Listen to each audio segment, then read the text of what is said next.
This is all about to standardize or not to standardize. That is the question. Does standardization of working practices work for global teams? During this panel discussion, we're going to ask the same question to leaders of global finance teams and discuss how they continue to understand the different needs of teams in different locations. We have three wonderful people today: Waith, Valentina Smirnova, and Elainrose Faith Esberto. So I'm hoping I'm putting a little swing to that. Let's meet our panelists. Valentina, experienced director with strong international exposure, specialization, programs of change, digital and cultural transformation, finding solutions for business challenges, and identifying efficiencies, implementing them. How are you today, Valentina? Not too bad. Thank you very much, Rob. How are you? I'm great. Thank you very much. Next, we have Waith, head of accounts payable. Is it Vistri or Vistri? I don't know. Vistri Group. Is that, am I pronouncing that right, Polly? Vistri. Vistri.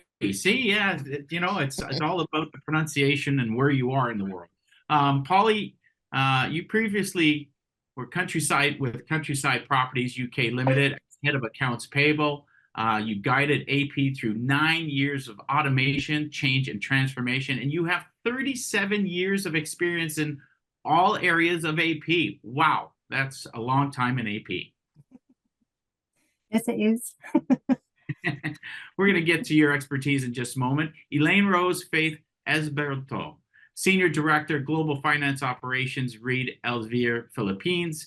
Elaine, you know, you're in the world of global process, owner of Elsevier Procure to Pay, and the Senior Director of Global Finance Operations, covering the process of global procurement, accounts payable, and order to cash. That sounds like a lot. Yes, it is, but still alive and kicking. All right, well, we're going to get to know you a little better with our questions here today. I love a panel that is going to be enthusiastic as I am, and so why don't we get right to it? So the first question for our panelists is, as managers who have teams in different regions, recognizing the difference in cultures and expectations is key, but should that mean that operating procedures and processes should also be different? Valentina, why don't you start? Yes and no. So okay. I think no to the fundamental differences.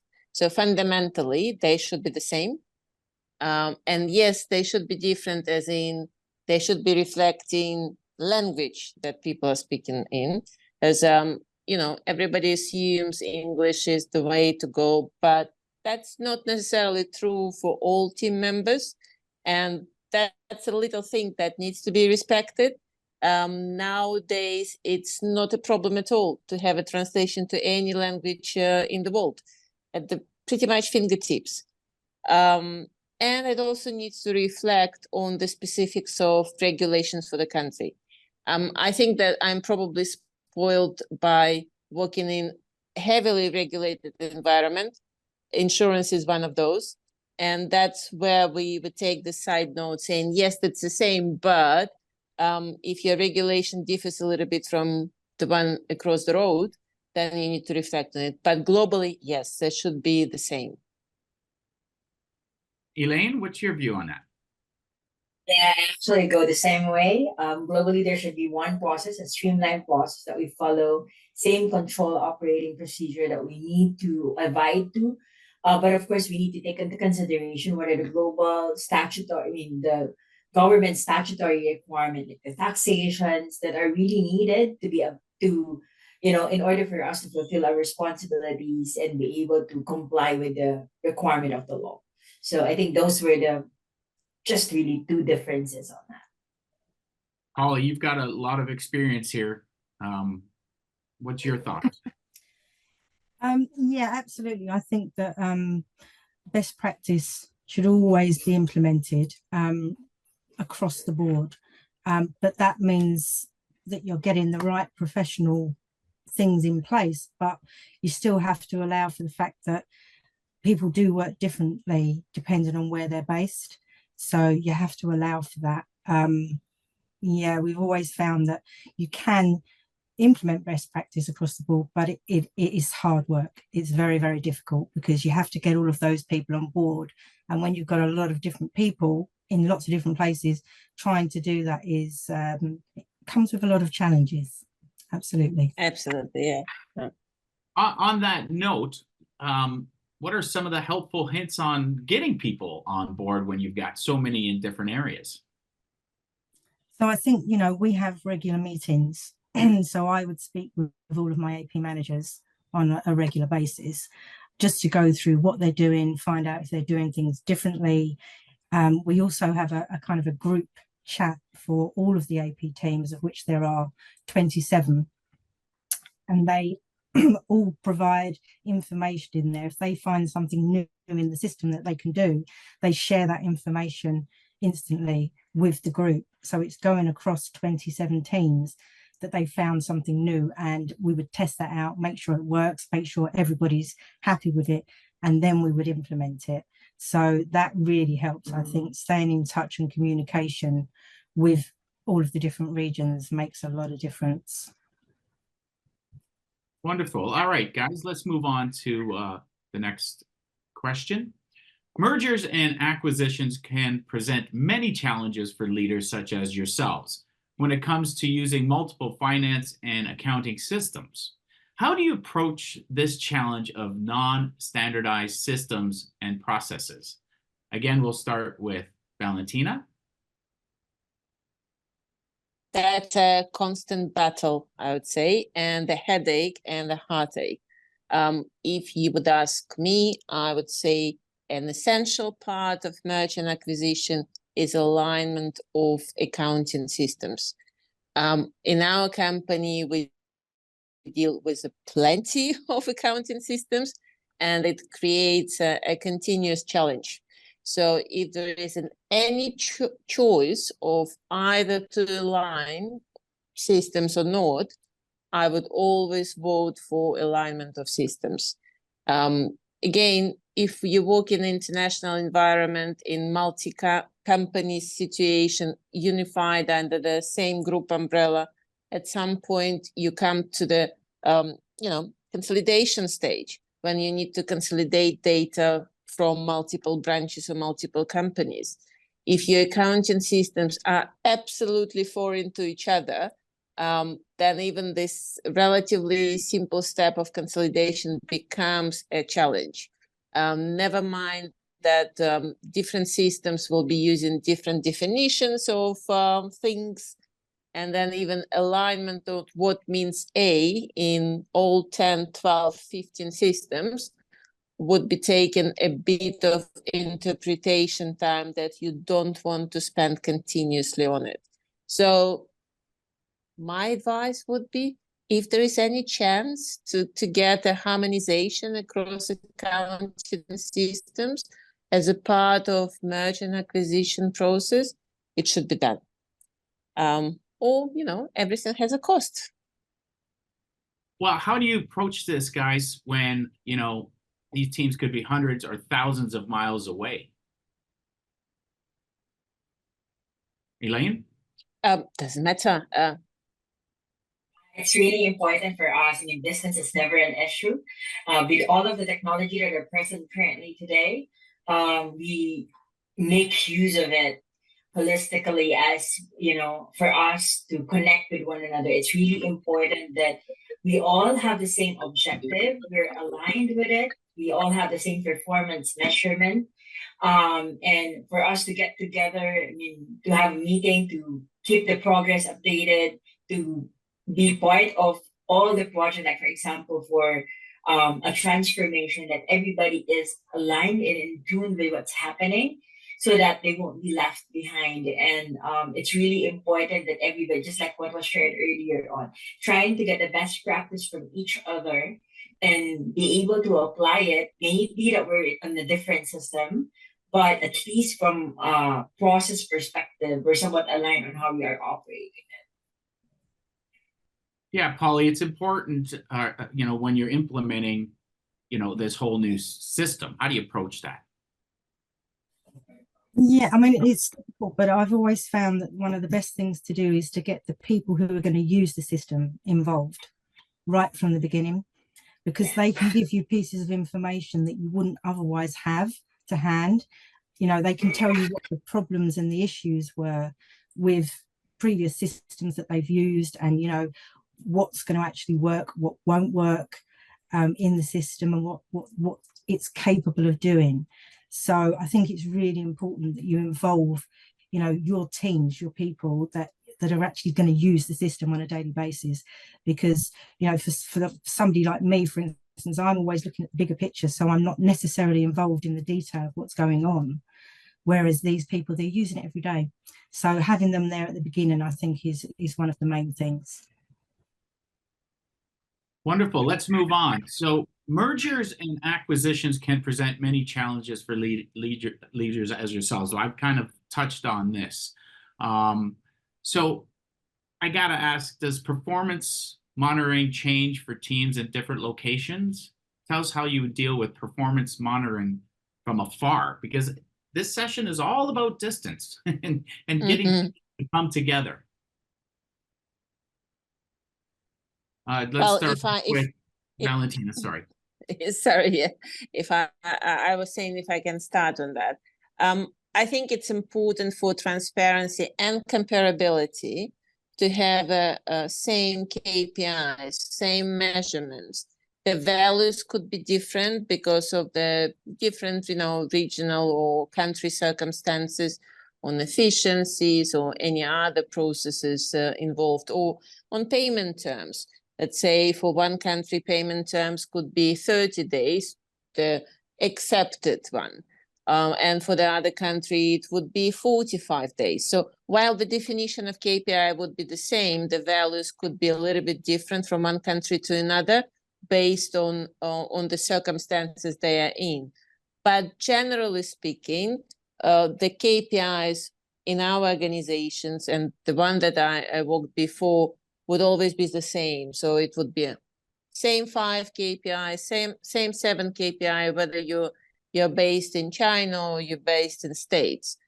And I think the combination of transparency of figures, so kind of a stats-based judgment call, as well as the continuous engagement with your team members, not necessarily all hundreds of them, but with team leads and managers, it's what makes this performance management possible, and even if it's remote.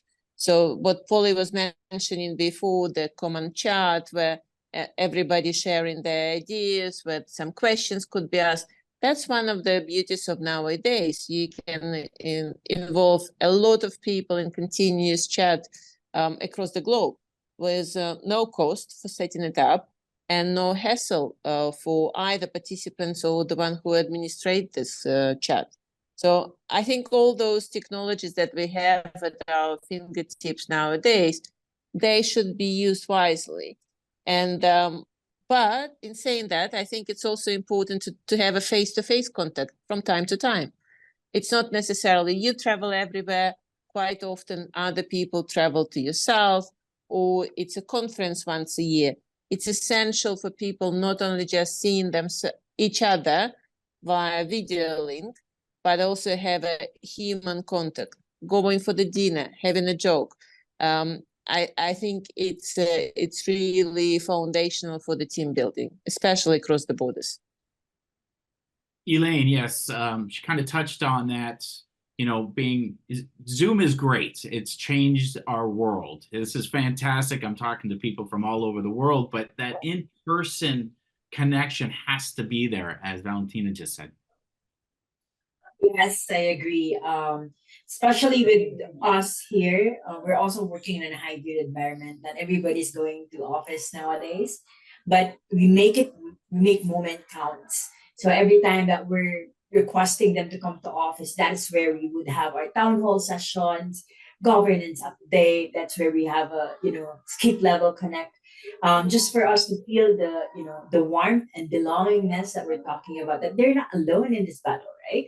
That they may be having difficulties at work, but we are actually here, present and trying to help them. It's really important that we also take the session for us to, you know, have a personal touch points with our team members, because sometimes the struggles that they're facing are not just really operational. It could have been personal that you can probably help them with, right? So yeah, I really also believe that, you know, personal touch point would still be necessary. It may not be as always as often, but at least once a quarter or once a year that we get to bond with one another, so that we can, you know, take out we can build rapport and take out the barriers between us. Polly, 37 years in the industry, you've seen a lot of change, technology, things of that nature. How do you deal with this? So we embrace technology, very much so. We use a system called BI Intelligence for our KPIs, for instance, which is a reporting system that gives us all of the information we need to be able to monitor performance across all of the 27 regions. So we can see kind of what our match rates are, we can see what our invoice volumes are, all of that sort of thing across all of regions. So that makes it easier to sort of, also it helps to stay connected with those people, because you then have something to talk to them about. I can take that information to the AP leaders and say, you know, this is what your figures were this month, you know, do we need to adjust something? Is the team working okay? Is everybody okay in the team? You know, all of those sort of questions can come out from those KPIs. So it really helps to stay in touch with your teams, I think.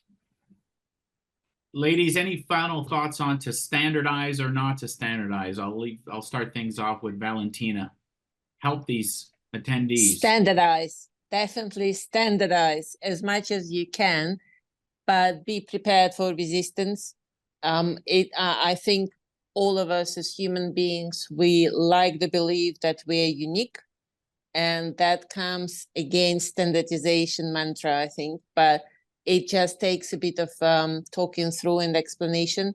It's not about the demolishing uniqueness. It's about making sure everybody's understand each other. So to me, that's what standardization is about. How about you, Elaine? Definitely standardization. You know, in doing harmonization, standardization across all the countries that you're managing, it might really be difficult. But one thing is really important: in order for us to connect with them and to make them, you know, go within our side, help them understand as to why we actually need this. Why is it beneficial in order for us to standardize and take out those inefficiencies that we have? Because at the end of the day, if they're working, like for example, a lengthy process, but the other can actually do it in one click, in just a click of a bot, then why not think of that? Why not really take that chance, right? So it's important for us to make them realize that we are doing this not just because we wanted to do it, but it's something that is better for the company. So definitely go for standardization. Polly? Yeah, absolutely standardized. Couldn't agree more. Yeah, it's more efficient, and I think it provides structure as well to people's day, which makes life so much simpler. People like to have structure in their day. They like to understand what they're doing. And if everybody is doing it the same way, it's so much easier to manage. I think, you know, even from my perspective, definitely managing those people is a lot easier when they're all doing the same thing. You know, the challenge we have at the moment is that we've got two different ways of working. So we've got the old way and we've got the new way. And we're implementing that across the board at the moment. But it is a challenge. But as they take it on, they find that, you know, standardizing is so much better for them, you know, and they're feeling better, and they're feeding that back out to other regions. So then those other regions are more susceptible to, you know, coming on board and being standardized. So absolutely standardized. So ladies, we have three unique people here that I'm discussing this with. I love it. So I'm looking for an example of how you had to, and what you did to change somebody over, or change a team to standardizing, how you approached it, you know, when you've got a little pushback, what do you do? Valentina, is there an example you could give us? Well, yes, we did have a couple of years back a global rollout of a system. And as I was just saying before, that's a normal belief. We're all unique and all different and all, you know, doing things the only right way for our circumstances. So there was a significant push on accepting of, for example, the Coupa P2P system that we were rolling out from one particular location. And we went there, we had a very nice day-long workshop going through the things on how that could be done, what it's needed, what's not, talking through the differences, talking through approach, and slowly but surely, not within that one day, but within a couple of weeks, we got a general buy-in from that location, the population and finance team that is impacted, and outside of finance as well. Yeah, we've gone through with implementation of Coupa for that country, and it went okay. So nothing, you know, extraordinary, but just a day in life of global processes. Of course. Elaine, do you have an example for us? Because I find, you know, true life experiences help so much. Yep. As of today, we are actually currently going a transformation wherein we're moving to one finance system for all of our divisions. So one thing that we've been doing, we didn't go live as one full bank. We actually went live by phases. So we've done the first release already, and taking consideration of what we've learned from it, and then understand right now. So since the next division has more countries, so it has 28 countries to implement the system to. So what we are currently doing is to really understand the intricacies of all these countries. So how they're currently being operated, because definitely those are the things that we don't want to miss. Though we do have a global standards that is overarching, but of course, like for example, the boleto for Brazil, for the FAPIAO for China. So those are the, you know, very and additional tax codes for HSN and TDS for, you know, for India. So those are very intricate process that needs to be part of the system design already on how we're going to build to it. It's also needed that during the design, we get them involved so that we won't miss out anything. And during the implementation, wherein we would have user acceptance testing, it's not just going to be us who's using the system, but it's also involving those business units who are heavy, like for example, doing the PR creation, doing the approval. So we want to get them on board as well to be able to understand, okay, this is how they interpret it. Because if we're going to be doing, I have an experience wherein I'll be doing as an approver, but for me, it's easy because that's my normal day was. But for somebody who's not part of finance, this is a different scenario for them, right? It's a different path. I mean, it's a big leap for them. So it's really important that we get them on board as well, so that they would actually be able to feel the system and be able to raise their concern at the beginning, not at the end of the process. And then in that process, it's really important for us to note down what are the differences that we need to make a very good change management plan on. So that when we would be doing the change management, we would highlight those those differences from the previous system to the new system, so that those are something that they would really take away from all of the changes that are happening. Wonderful, Elaine. And Polly, how about yourself? Touch on an experience you've had. So we've probably had a couple of experiences really in the last 18 months, kind of guiding the team and the rest of the business through one new system that they had to adapt to. And then obviously, because we merged, we've then moved to another system. So we've kind of done that twice in the last 18 months, which came with all sorts of challenges and lots of change in the business. But the main thing was to spend time with the individuals. Training, I think, is one of the main things. And also just showing the benefits, what's in it for them. Because, once you show them that something's going to be better and it's going to make their life and their job easier, they're much more likely to get on board with it. So we found that sort of, certainly with the last change, which was a big change, to move to the system that we have now, which is completely different from our old system. We spent a lot of time actually going out to the regions, sitting with the individuals, going through the system, showing them how it works, showing them what it can do and what benefit that's going to be to them. So I think that's one of the main things. It's definitely about putting in the time with the people that are going to use the system when you move to something new. Ladies, thank you very much. Any final thoughts, Valentina? Oh, wow. No, I think good luck to all of us on this journey of making the world better one step at a time through standardization. I think it could sound very boring, but it is kind of an exciting journey. So thank you. Elaine, it's a bit scary, but change is inevitable. Yes, absolutely. Change makes us better. It gives us the capability to improve ourselves, to improve our performance, and be able to really help the organization grow. It's not just, it's not just part of the process. It's not just part of the process, but it's also inevitable for us to go through with all of the changes that is currently happening in the industry, with AI coming in, with all the projects. Let's try to embrace them, because that will actually make our lives easier. Holly, 37 years, you've seen a lot of change in your illustrious career. Any final thoughts on what you see maybe in the future, aside from what's happening right now? I think always stay positive. Keep moving forward and keep embracing the changes that are coming. Keep looking at new systems that are coming out. I always, stay up to date with everything that's going on.